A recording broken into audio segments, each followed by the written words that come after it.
now? Right now. Okay. Yeah. All right. And howdy, everyone. Welcome to the Other Books 7. Howdy, Lynn. Howdy, GR. Hi. Okay. Today we are continuing on in the book of Jasher. If you don't have a book of Jasher, you can use what I'll be using, which is this. Go to sacred-texts.com and just look at the index and click on the book of Jasher, which today we're continuing on in the saga of Sodom and Gomorrah and the cities of the valley with Jasher 19, Jasher 20, and Jasher 21. And then there were two. Okay, so hopefully, there she is. Okay, so as you can see, we're having some technical difficulties today, but we'll get it figured out. And if it goes out when she's in the first half of her reading, I'll take over. And if it's in the second half, hopefully GR will take over. Hopefully it won't happen. Hopefully not, but it keeps happening. Well, let's go ahead and pray in, and then we'll get rolling. Heavenly Father, thank you very much for bringing us together so that we can read this book that's talked about in Scripture. And we just would ask for you to pour out your spirit of discernment and knowledge and understanding on everybody that's here with us now and in the future, so that we get the message that you need us to have and understand.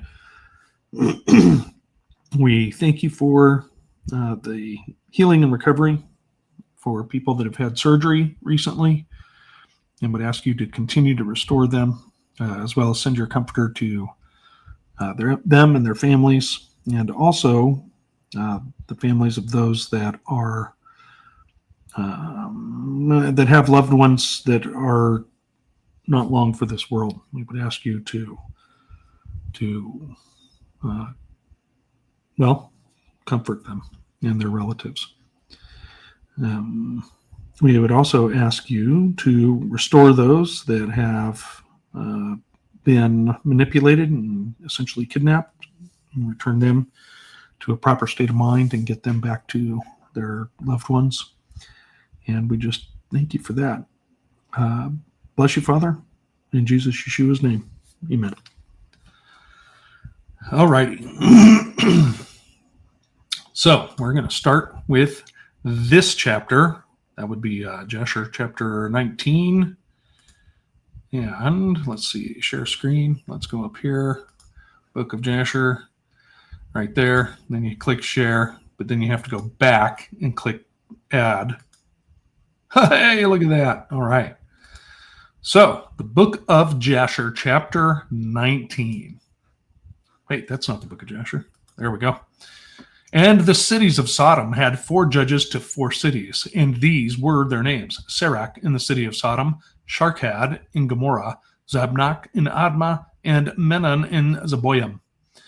And Eleazar, Abraham's servant, applied to them different names, and he converted Serach to Shakra, Sharkad to Sharkrura, Zabnak to Kezobim, and Menon to Matzlodin.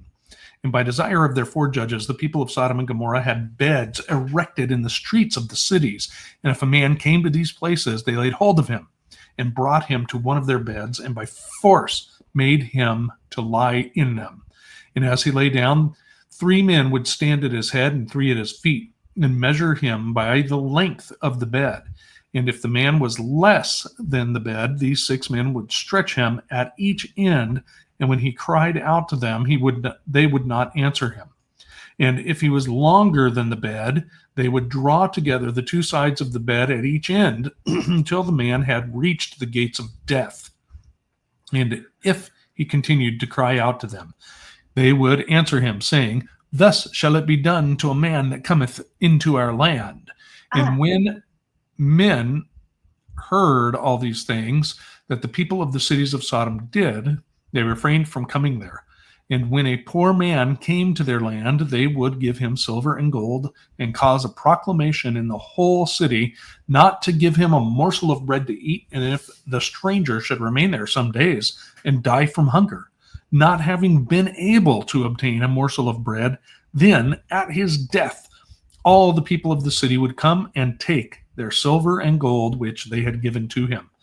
And those that could recognize the silver or gold which they had given him took it back, and at his death they also stripped him of his garments, and they would fight about them, and he prevailed over his neighbor and took them. They would after that carry him and bury him under some of the shrubs in the desert. So they did all the days to anyone that came to them and died in their land. And in the course of time, Sarah sent Eleazar to Sodom to see Lot and inquire after his welfare. And Eleazar went to Sodom, and he met a man of Sodom fighting with a stranger. And the man of Sodom stripped the poor man of all his clothes and went away. And this poor man cried to Eleazar and supplicated his favor on account of what the man of Sodom had done to him. And he said to him, "Why dost thou act thus to the poor man who came to thy land?" And the man of Sodom answered Eleazar, saying, Is this man thy brother, or have the people of Sodom made thee a judge this day, that thou speakest about this man? And Eleazar strove with the man of Sodom on account of the poor man. And when Eleazar approached to recover the poor man's clothes from the man of Sodom, he hastened, and with a stone smote Eleazar in the forehead.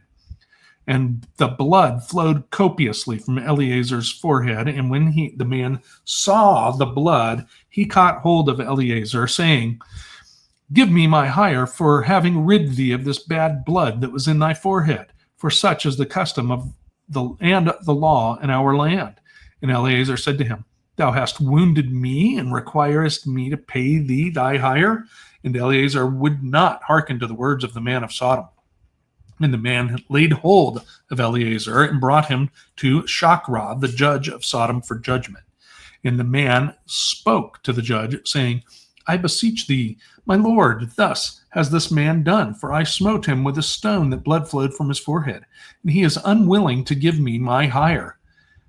And the judge said to Eleazar, "This man speaketh the truth to thee. Give him his hire, for this is the custom in our land." And Eleazar heard the words of the judge, and he lifted up a stone and smote the judge. And the stone struck on his forehead, and the blood flowed copiously from the forehead of the judge. And Eleazar said, "If this then is the custom in your land, give thou unto this man what I should have given him, for this has been thy decision, thou didst decree it." And Eleazar left the man of Sodom with the judge, and he went away. And when the kings of Elam had made war with the kings of Sodom, the kings of Elam captured all the property of Sodom, and they took Lot captive with his property. And when it was told to Abraham, he went and made war with the kings of Elam, and he recovered from their hands all the property of Lot as well as the property of Sodom. At that time the wife of Lot bare him a daughter, and he called her name Peltith, saying, because God had delivered him and his whole household from the kings of Elam. And Peltith, daughter of Lot, grew up, and one of the men of Sodom took her for a wife. And a poor man came into the city to seek a maintenance, and he remained in the city some days. And all the people of Sodom caused a proclamation of their custom not to give this man a morsel of bread to eat until he dropped dead upon the earth, and they did so. And Peltith, the daughter of Lot, saw this man lying in the street, starved with hunger, and no one would give him anything to keep him alive, and he was just upon the point of death. And her soul was filled with pity on account of the man, and she fed him secretly with bread for many days. And the soul of this man was revived. For when she went forth to fetch water, she would put the bread in the water pitcher. And when she came to the place where the poor man was, she took the bread from the pitcher and gave it him to eat. So she did many days. And all the people of Sodom and Gomorrah wondered how this man could bear starvation for so many days. And they said to each other, this can only be that he eats and drinks, for no man can bear starvation for so many days, or live as this man has, without even his countenance changing. And 3 men concealed themselves in a place where the poor man was stationed, to know who it was that brought him bread to eat. And Peltith, daughter of Lot, went forth that day to fetch water. She put bread in her pitcher of water, and she went to draw water by the poor man's place. And she took out the bread from the pitcher and gave it to the poor man, and he ate it. And the 3 men saw what Paltith did to the poor man, and they said to her, "It is thou then that has supported him, and therefore has he not starved, nor changed in appearance, nor died like the rest?" And the 3 men went out of the place in which they were concealed, and they seized Paltith and the bread which was in the poor man's hand. And they took Paltith and brought her before the judges. And they said to them, "Thus did she do, and it is she who supplied the poor man with bread. Therefore did he not die all this time? Now therefore declare to us the punishment due to this woman for having transgressed our law." And the people of Sodom and Gomorrah assembled and kindled a fire in the street of the city. And they took the woman and cast her into the fire, and she was burned to ashes. And in the city of Admah there was a woman to whom they did the like. For a traveler came into the city of Admah to abide there all night, with the intention of going home in the morning. And he sat opposite the door of the house of the young woman's father to remain there. As the sun had set, when he had reached that place, and the young woman saw him sitting by the door of the house. And he asked her for a drink of water, and she said to him, "Who art thou?" And he said to her, "I was this day going on the road, and reached here when the sun set. So I will abide here all night, and in the morning I will arise early and continue my journey." And the young woman went into the house and fetched the man bread and water to eat and drink. And this affair became known to the people of Admah, and they assembled and brought the young woman before the judges, that they should judge her for this act. And the judge said, "The judgment of death must pass upon this woman, because she transgressed our law. And this, therefore, is the decision concerning her." And the people of those cities assembled and brought out the young woman and anointed her with honey from head to foot, as the judge had decreed, and they placed her before a swarm of bees, which were then in their hives. And the bees flew upon her and stung her, that her whole body was swelled. And the young woman cried out on account of the bees, but no one took notice of her or pitied her, and her cries ascended to heaven. And the Lord was provoked at this and at all the works of the cities of Sodom, for they had abundance of food and had tranquility amongst them, and still would not sustain the poor and the needy. And in those days their evil doings and sins became great before the Lord. And the Lord sent for 2 angels that had come to Abram's house, and to destroy Sodom and its cities. And the angels rose up from the door of Abraham's tent after they had eaten and drunk, and they reached Sodom in the evening. And Lot was then sitting in the gate of Sodom. And when he saw them, he rose to meet them, and he bowed down to the ground. And he pressed them greatly and brought them into his house. And he gave them victuals, which they ate, and they abode all night in his house. And the angels said to Lot, "Arise, go forth from this place, thou and all belonging to thee, lest thou be consumed in the iniquity of this city, for the Lord will destroy this place." And the angels laid hold upon the hand of Lot, and upon the hand of his wife, and upon the hands of his children, and all belonging to him, and they brought him forth and set him without the cities. And they said to Lot, "Escape for thy life." And he fled, and all belonging to him. Then the Lord rained upon Sodom and upon Gomorrah and upon all these cities brimstone and fire from the Lord out of heaven. And he overthrew these cities, all the plain and all the inhabitants of the cities, and that which grew upon the ground. And Ado, the wife of Lot, looked back to see the destruction of the cities, for her compassion was moved on the account of her daughters who remained in Sodom, for they did not go with her.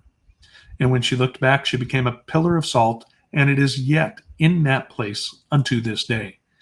And the oxen which stood in that place daily licked up the salt to the extremities of their feet, and in the morning it would spring forth afresh, and they licked it up unto this day. And Lot and 2 of his daughters that remained with him and fled escaped to the cave of Adullam, and they remained there for some time. And Abraham rose up early in the morning to see what had been done to the cities of Sodom, and he looked and beheld the smoke of the cities going up like the smoke of a furnace. And Lot and his two daughters remained in the cave, and they made their father drink wine, and they lay with him. For they said there was no man upon the earth that could raise up seed from them, for they thought that the whole earth was destroyed.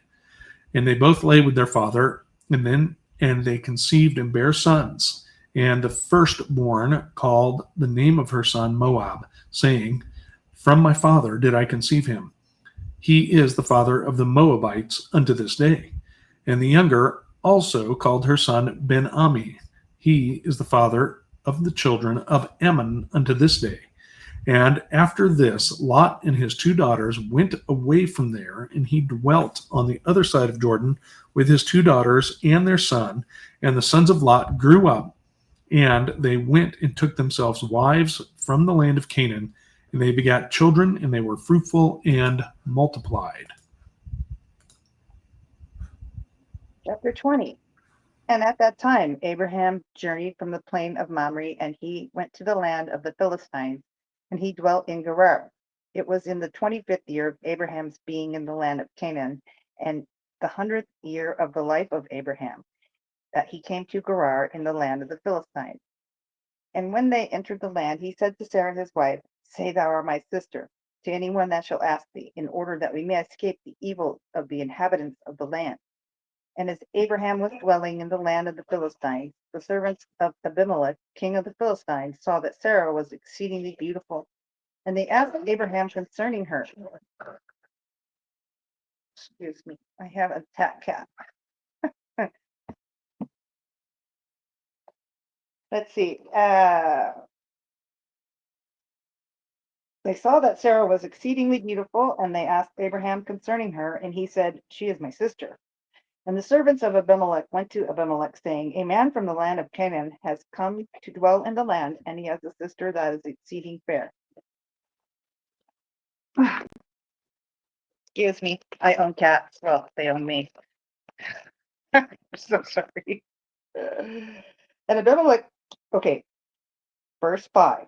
And Abimelech heard the words of his servants who praised Sarah to him. And Abimelech sent his officers, and they brought Sarah to the king. And Sarah came to the house of Abimelech, and the king saw that Sarah was beautiful, and she pleased him exceedingly. And he approached her and said to her, What is that man to thee with whom thou didst come to our land?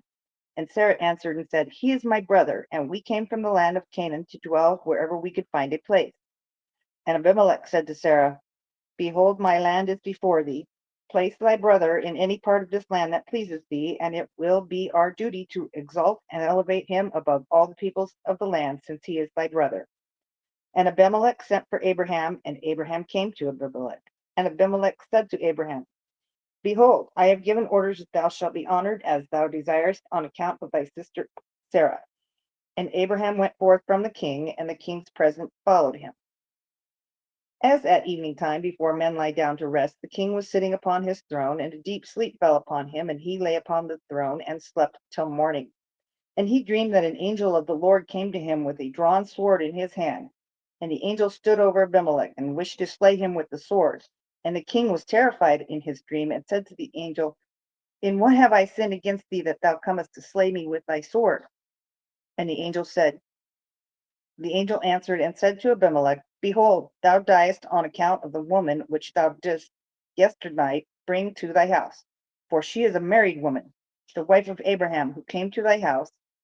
Now therefore return that man his wife, for she is his wife, and shouldest thou not return her, know that thou wilt surely die, thou and all belonging to thee. And on that night there was a great outcry in the land of the Philistines. And the inhabitants of the land saw the figure of a man standing with a drawn sword in his hand, and he smote the inhabitants of the land with the sword. Yea, he continued to smite them. And the angel of the Lord smote the whole land of the Philistines on that night, and there was a great confusion on that night and on the following morning. And every womb was closed, and all their issues, and the hand of the Lord was upon them on account of Sarah, wife of Abraham, whom Abimelech had taken. And in the morning Abimelech rose with terror and confusion, and with a great dread, and he sent and had his servants called in. He related his dream to them, and the people were greatly afraid. And one man standing amongst the servants of the king answered the king, saying, O sovereign king, restore this woman to her husband.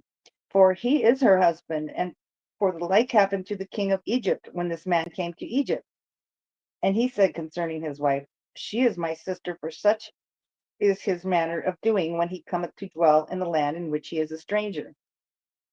And Pharaoh sent and took this woman for a wife, and the Lord brought upon him grievous plagues until he returned the woman to her husband.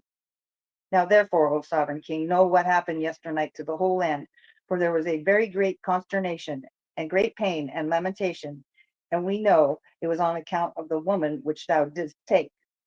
Now therefore restore this woman to her husband, lest it befall us as did to Pharaoh king of Egypt and his subjects, and that we may not die.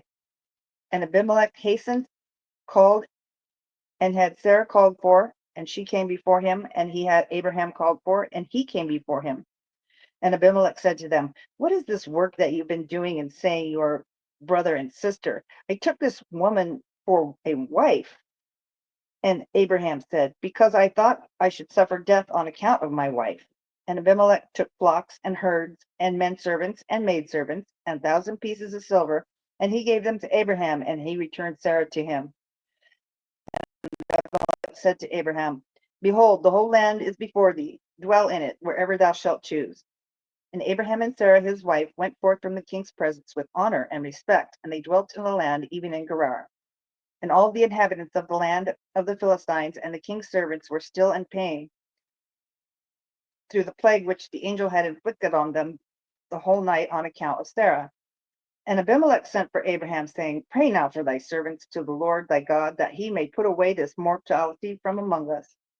And Abraham prayed on account of Abimelech and his subjects, and the Lord heard the prayer of Abraham, and he healed Abimelech and all his subjects. Chapter 21. And it was at that time, at the end of a year and 4 months of Abraham's dwelling in the land of the Philistines in Gerar, that God visited Sarah, and the Lord remembered her, and she conceived and bare a son to Abraham. And Abraham called the name of the son which was born to him, which Sarah bare to him, Isaac. And Abraham circumcised his son Isaac at 8 days old, as God had commanded Abraham to do unto his seed after him. And Abraham was 100, and Sarah 90 years old, when Isaac was born to them. And the child grew up, and he was weaned, and Abraham made a great feast upon the day that Isaac was weaned.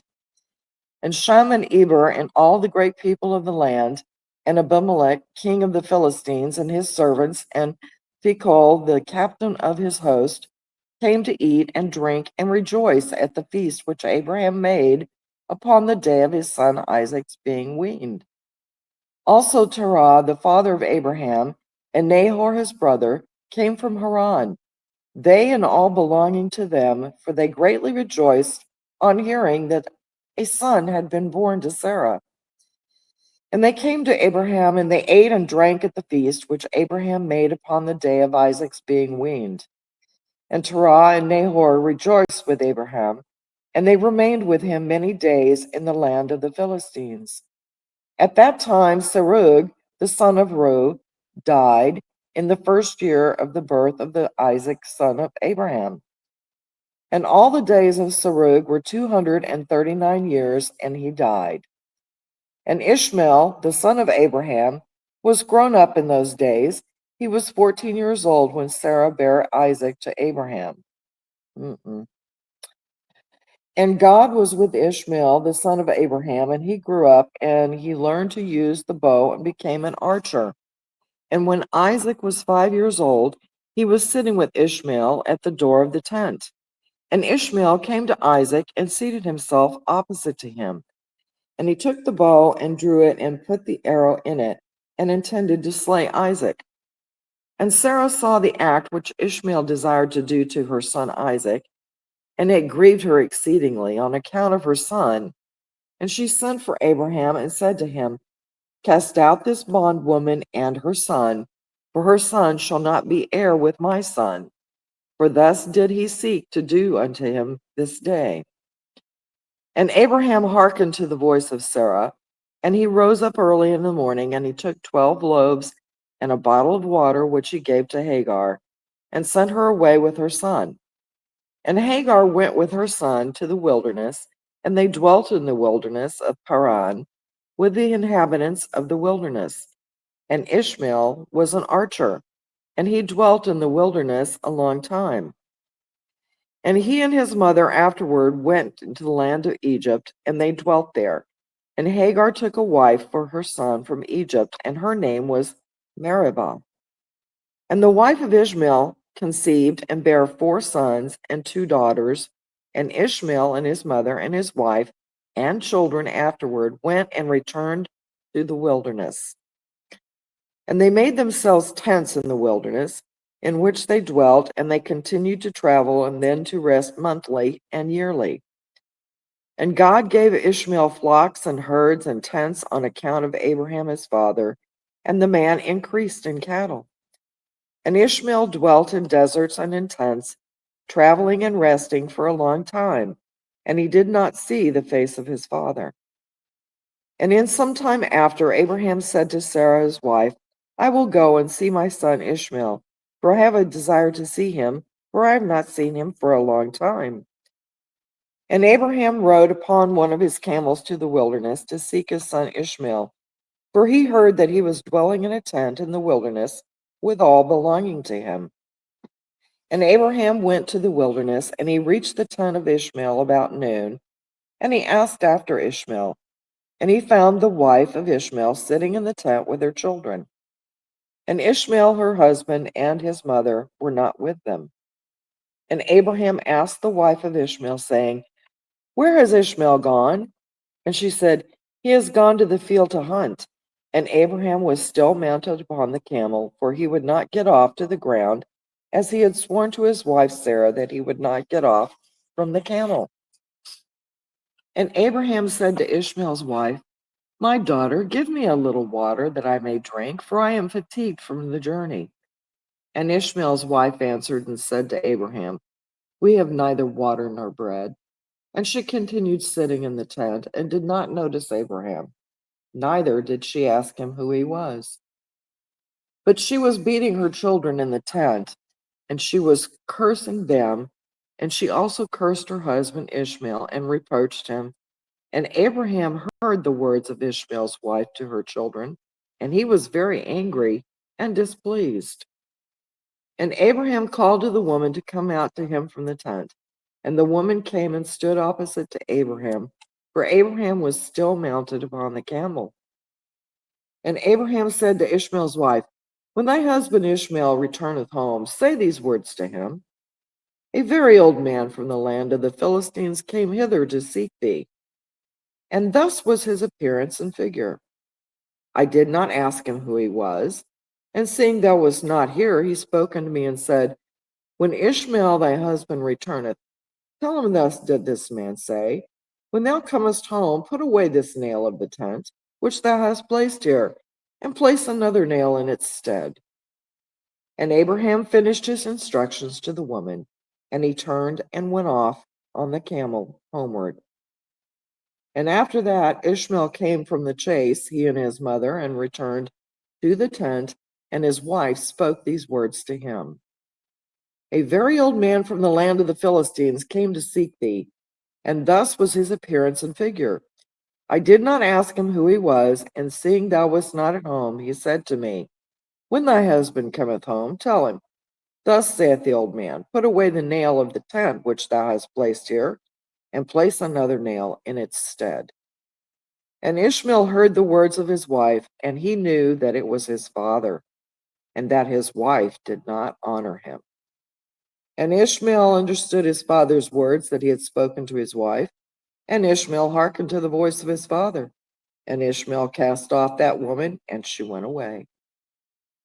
And Ishmael afterward went to the land of Canaan, and he took another wife, and he brought her to his tent to the place where he then dwelt.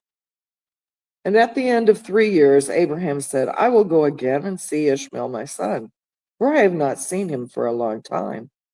And he rode upon his camel and went to the wilderness, and he reached the tent of Ishmael about noon.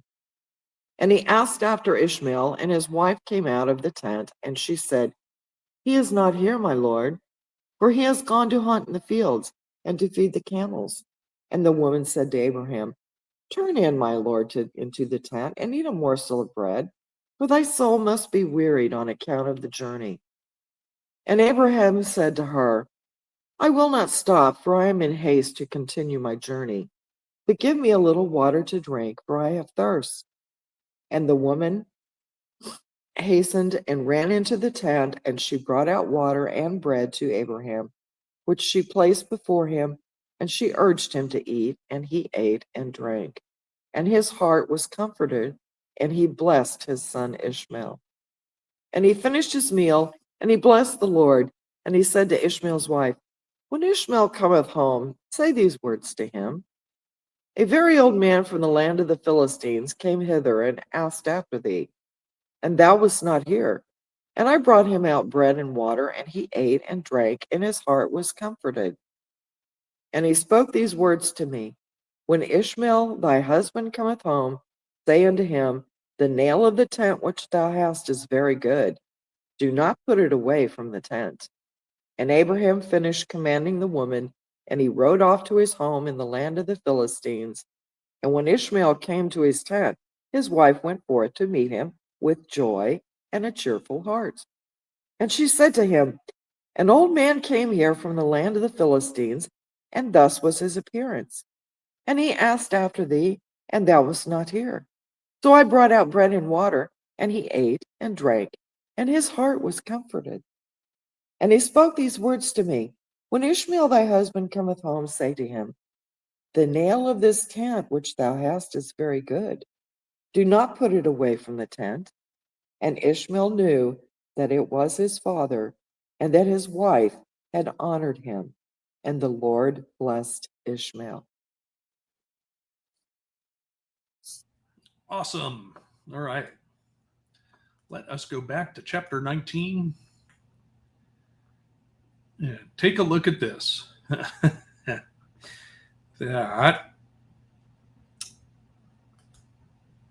Okay, the first thing that jumped out to me is Eliezer's names for the judges. The first one being chakra. Isn't that the metaphysical hoobly hobby? Yeah, it starts with a C. From certain CHA. practices. KRA, your energy centers in your body. The chakras are your energy centers in your body. Yep. So what do you think of this? What you think the purpose of the beds that they put in public is just to be mean? Uh-oh. There's two of you. No. Okay, there we go. So do you think that they have those beds just to be mean and be jerks?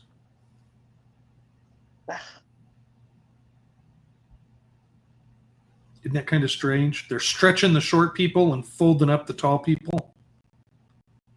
It's weird. Why? What's the point? I mean, That's very much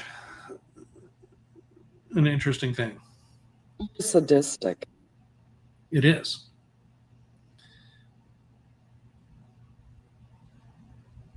And it's interesting that people started avoiding going there. Oh, Lynn disappeared again. Okay, something just occurred to me. Okay. You know, that word sadistic, we spell it with an S-A-D. What if it was originally S-O-D? Could be. I mean, the claim is that it came from what was Sodom. it?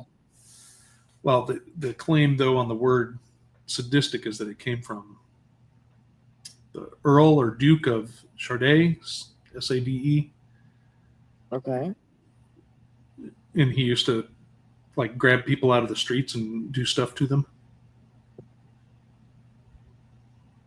I shall have fun with you now.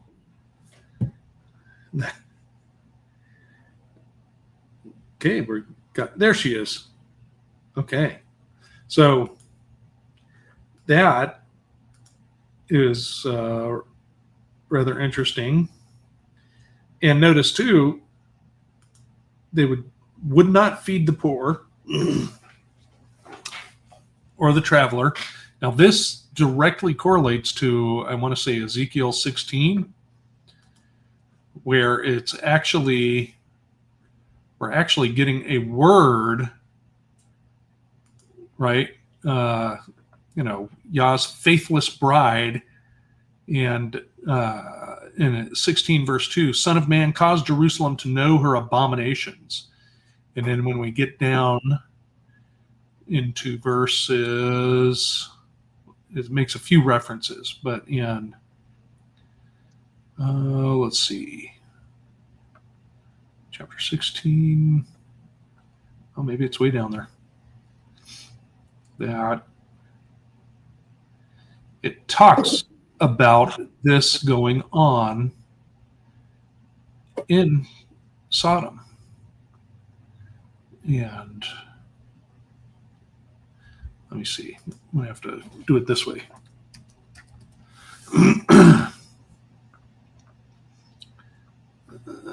Is it Jeremiah? No, it's not Jeremiah. It's got to be Ezekiel, I think. Yeah. In verse 46, right, is where it starts. Thine elder sister is Samaria, and she and her daughters that dwell at the left hand, and the younger sister that dwelleth at the right hand is Sodom and her daughters. So this reading about that.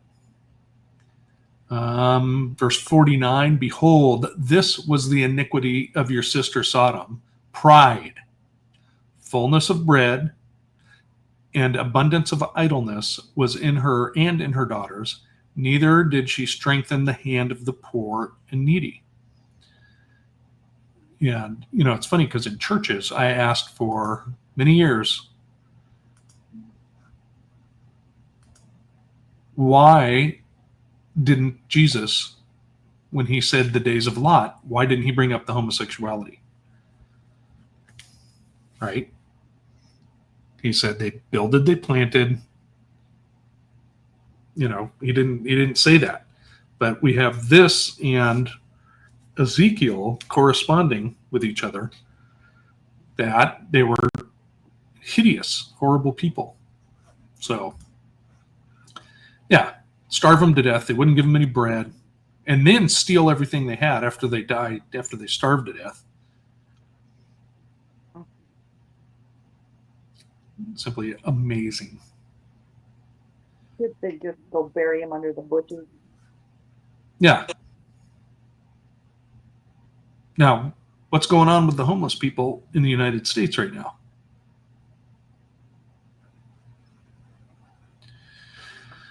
People aren't allowed to feed them unless they've got a license to. Well, here's a kicker, right? How many people do you know that go to church that will turn from or step over a homeless person? That won't even. But if you tell them and you say you're a sodomite, they're going to get rather offended, aren't they? Yeah, you're a sodomite. You're behaving like the people in Sodom. That we're there. We are there, Yeah. children. Okay, you were saying something. There's something else that just kind of occurred to me in this when you were reading, in reference to Sodom. When it says it's going to be like when they refer to the Jerusalem as being like Sodom, and the place where Christ was crucified, talking about Which is Egypt and Jerusalem, Sodom. Egypt. Okay. When the striking of Eleazar's head and the blood flowing and them saying, well, now you owe me. Yeah. Okay.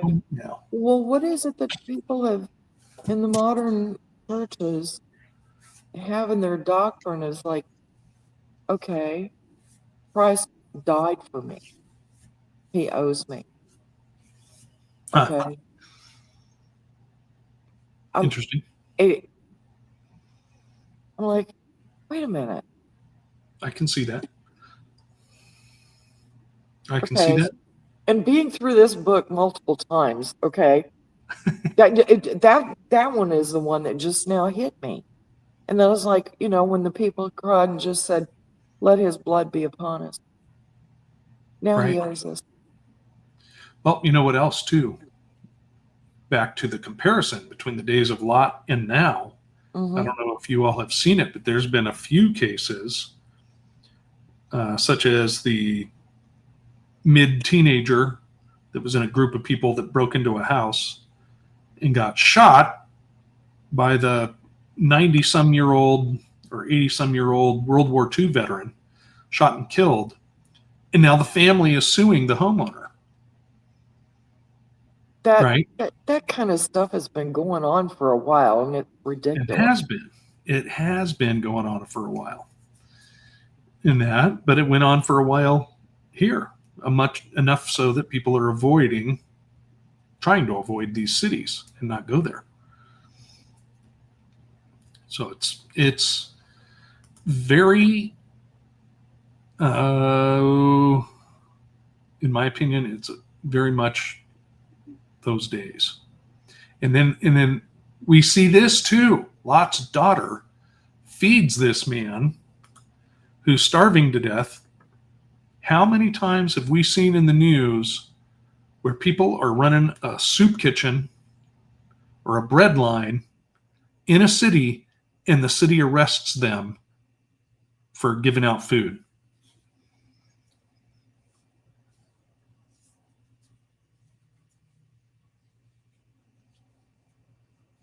We're there. We are in these days. I did it anyway. I didn't care. About what? I would do it anyway. Uh, I would take food down to some of the homeless guys in my neighborhood. Mm-hmm. You know, um, not the drug addicts, but the ones that were there, and they, just didn't. They weren't doing anything wrong. They were just there. Very sad. Yep. And there are people that will make up a cooler of sandwiches and water and go hand it out to people. Yeah, I bought them clothing and the whole nine because they needed it. Yep. So Sarah, it says, is the one who sends Eliezer to Sodom, and he sees them beating this downtrodden person, a person from Sodom beating a downtrodden traveler, and intervenes. So he gets a rock to the head as a reward. And then he's like, "You owe me because I bled bad blood from your body.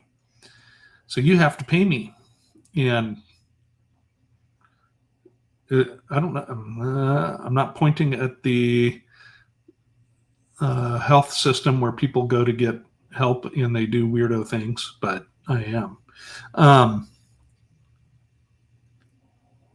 That's why they've been deleting videos, is because of references to medical stuff. Anyways,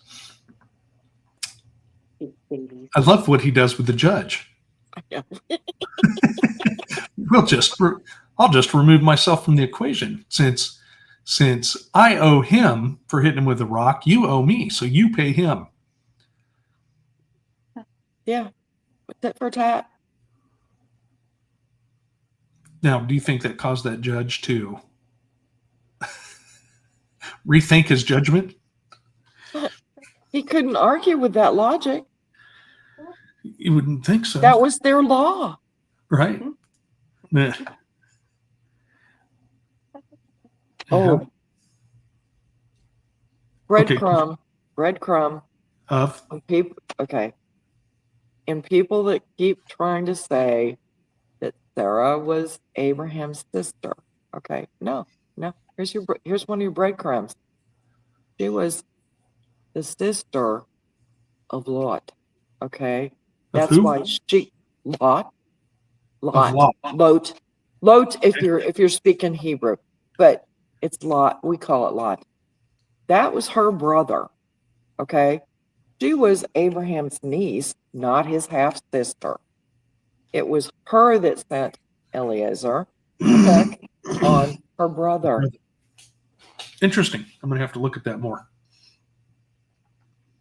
So this, now, here's where we have, what else? Oop, I keep going back to that.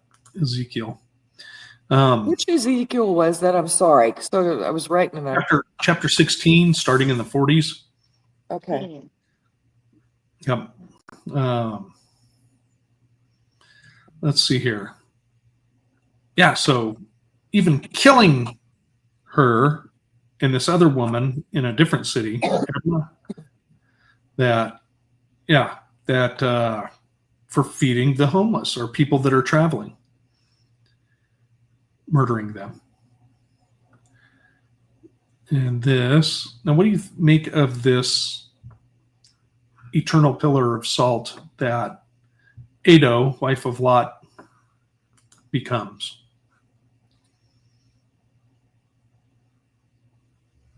Well, apparently, as I've seen in some documentaries, that there is something over there by that area that they call, that they claim is her.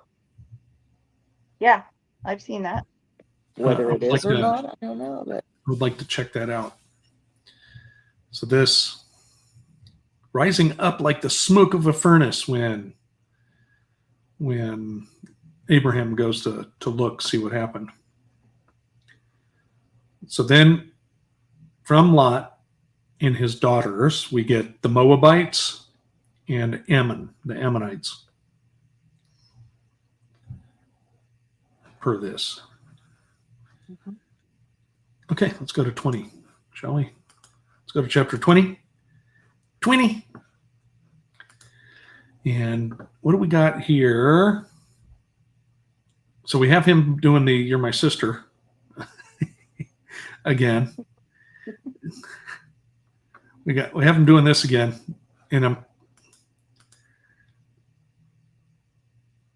kind of wondering if some of Abraham's internal dialogue wasn't like, I got so much wealth from Pharaoh. I'm just going to test that out and see if it works here. And and then all of a sudden, look, he's given camels and camels and cattle and silver. What was it? 1,000 pieces of silver. His choice of the land. Yeah, his choice of what land. Excuse me. well, they would have given up everything because I think a lot of the affliction was say ED. Was what? ED? Is that what you said? Yeah. Oh, okay. I mean, it made them soft. Yeah. But it also says that he closed up their wombs too. So it's a twofolder. Yeah. Well, if they can't do it, they're not going to reproduce it. Yep. So that is another fascinating thing. Now, were the Philistines some of the people that are later told, that the Israelites are later told to wipe out completely and totally? Mm-hmm. So some people would ask, why, since Yah had already closed their wombs and made it so they couldn't have children, why didn't he just keep it that way? Because he needed somebody because to it doesn't play out in at his Israel. plan of everything. That's why. That's He right. needed somebody to poke at Israel, yeah. He needed a thorn in their side. He also, where would David be if he didn't have a big old honking Philistine to kill? Right. He knows. He knows. Yes. Hey, and speaking of David, it's stepping back, but that cave that Lot and his sisters were in, that was the same cave that David hid in. Oh. Which time? What are they calling it? The cave of where? Adullam? Okay. Adullam? All right. So this is kind of short. Yeah. Let's go to 21. Capitulo 21. Okay. So this, I love this chapter.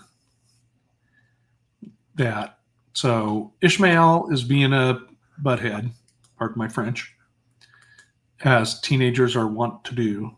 And Abraham is forced to make them leave. Now, we don't get some of the details that we get in Genesis, but we get other details. So, anyways, he's cruising around the wilderness, Ishmael. And he's a good hunter, and he's living with the people in the wilderness, which I believe that word is Arab, which means dark or mixed. And in the Hebrew, that is. And so I find this code that Abraham is speaking really amazing, right? The first wife is rude and disrespectful to him and their children. And we see in this glimpses of Yah's law that's handed down later. And does Ishmael get rid of the children? No. He gets rid of the wife.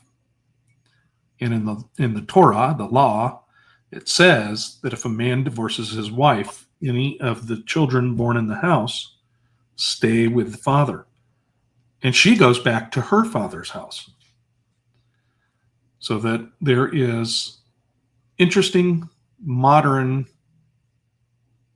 reports of studies where if the father's given sole custody, the children do well. And if the mother's given sole custody, it leads to behavioral issues. And that is, I just find it interesting that thousands of years ago, that was passed down. And why did we change it? Because the system's at war with Yah. Well, I'm looking at my life and I'm looking at my son, who I don't know how God did this, but he, on these key points. You're muted, Lynn. Oh, No, I can hear her. Oh, I can't. Yeah, I can hear her. Okay. So hopefully So the my recording's good. son was circumcised on the 8th day, on his 8th day. That I didn't even plan it, but that's what happened. And when his father and I got divorced, he was 16, so he could make his own choices. He chose to stay with his father, and I think he actually did better because there was more stability there, and there was that sort of the dad thing, that the kids get from their dad. There's the dad thing. So I don't know how God did it, but he really protected my son in a couple of these. That's interesting.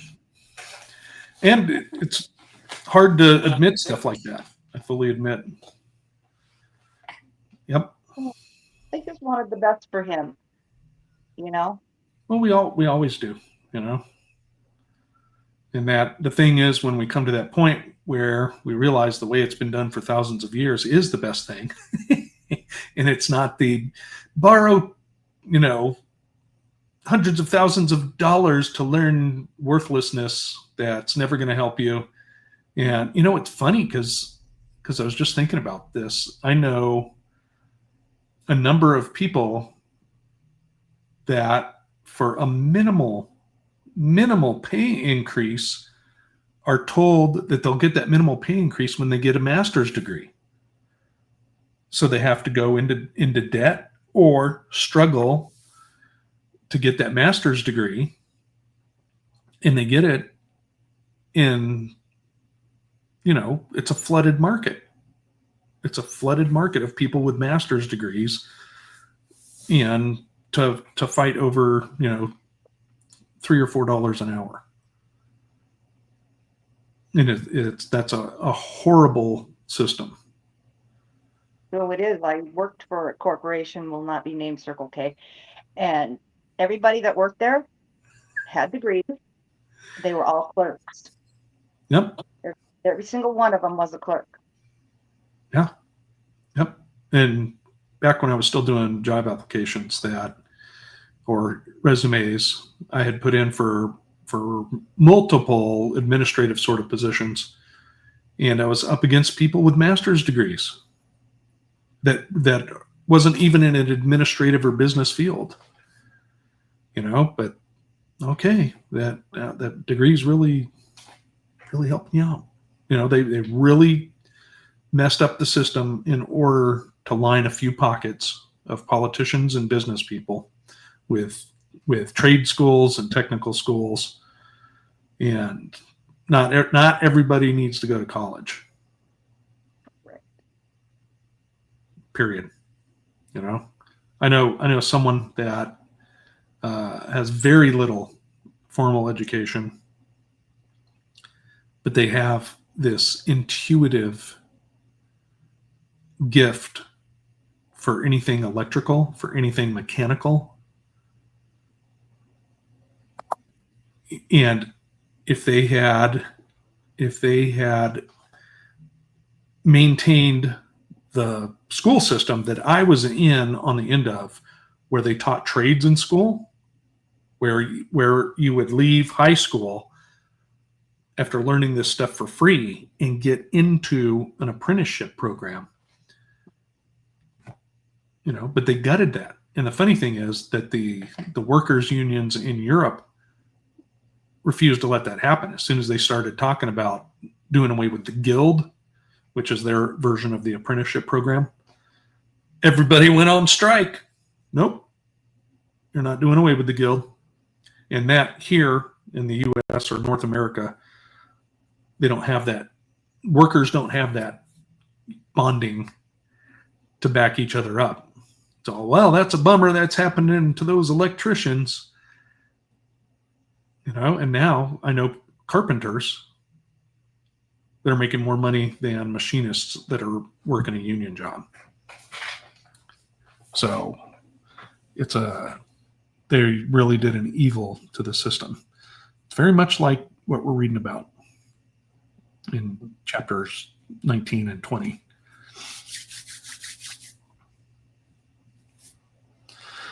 Okay, that rant's done. It's all related. It is all related.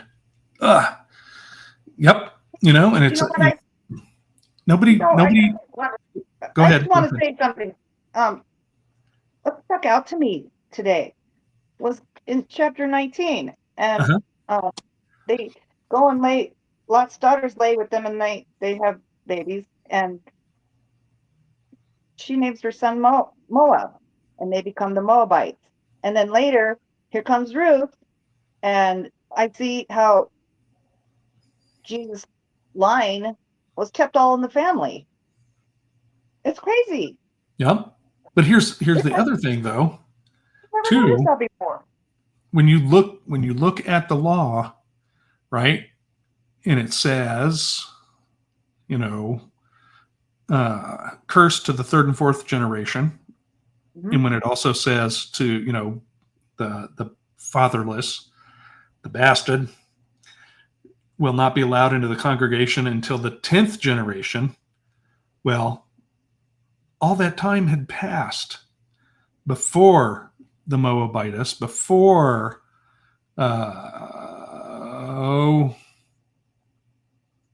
Rahab, right? Mm-hmm. That, and like you just said, it's all still in the family. Very interesting. Good catch. belly Yeah. into it. Yes, and not only that, but Ruth was a woman. And Right. the declaration against the Moabites was towards the men of Moab. That was brought up to David. It didn't Yep. say anything about the women, but she was the proper amount of generations to be excluded from that regulation. Awesomeness. Yeah. Okay. And I figured out why I couldn't hear Lynn. Because you There- were There was muted? a little arrow on my screen that I was seeing over her, or one of those play things. So I thought, well, I'm going to touch that and see what happens. Then I could hear her. Oh, interesting. Now I heard her reading, but I just couldn't hear her commentary. Right. Okay, I learned something.